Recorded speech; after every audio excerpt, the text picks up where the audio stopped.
എൻ്റെ കർത്താവേ, നിൻ്റെ ഉന്നതമായ നാമം സ്വസ്ഥം ചെയ്യുന്ന കർത്താവേ, കുഞ്ഞുങ്ങളെ ഓർത്ത് പ്രാർത്ഥിക്കുന്നു, കുഞ്ഞുങ്ങളുടെ രോഗങ്ങളെ ഓർത്ത് പ്രാർത്ഥിക്കുന്നു.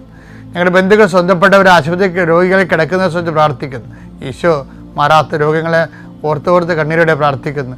എത്രത്തെ മരുന്ന് കഴിച്ചിട്ടും പിന്നെയും മാറി കർത്താവ് പിന്നെയും രോഗങ്ങൾ, അതേ രോഗങ്ങൾ തന്നെ കർത്താവ് കുറച്ചു നേരം ശമിക്കും, പിന്നെ കുറച്ച് കഴിഞ്ഞാൽ പിന്നെയും തിരിച്ചു വരും. എന്തിനാണെന്ന് അറിയാൻ പോലെ അത് മനസ്സ് കലങ്ങി ഇടിഞ്ഞു പോയവർ കർത്താവിൻ്റെ രക്തത്താൽ യേശുക്രിസ്തു നാമത്തിൽ ഈ നിമിഷം സൗഖ്യം പ്രാപിക്കട്ടെ എന്ന് പ്രാർത്ഥിക്കുന്നു. ഈശോ കടകമ്പോളങ്ങൾ നടത്തുന്നവർ, ചെറിയ വ്യാപാര വ്യവസായങ്ങൾ നടത്തുന്നവർ, അതുകൊണ്ട് കുഞ്ഞുങ്ങളെ പഠിപ്പിക്കുന്നവരും കുടുംബം പോറ്റുന്നവരും അവർക്കുണ്ടാകുന്ന തടസ്സങ്ങൾ യേശുവിൻ്റെ നാമത്തിൽ ഞാൻ ബന്ധിക്കുന്നു. വിൽക്കാനുള്ള വസ്തുക്കൾ, വാങ്ങാനുള്ള വസ്തുക്കൾ, അതുപോലെ തന്നെ വെക്കാനുള്ള പുരകൾ, പുര വെക്കാനുള്ള സ്ഥലങ്ങൾ എല്ലാം കർത്താവിൻ്റെ പരിശുദ്ധമായ രക്തം തളിച്ചുകൊണ്ട് അത് നാളുകളായി നിലനിൽക്കുന്ന ദോഷങ്ങളെ യേശുവിൻ്റെ നാമത്തിൽ ബന്ധിക്കുന്നു. നിൻ്റെ യാത്രകളെല്ലാം ലക്ഷ്യങ്ങളെല്ലാം കർത്താവ് അനുഗ്രഹിക്കട്ടെ. നിത്യം പിതാവ് പുത്രനും പരിശുദ്ധാത്മാവും നീക്കുക. ആമേൻ.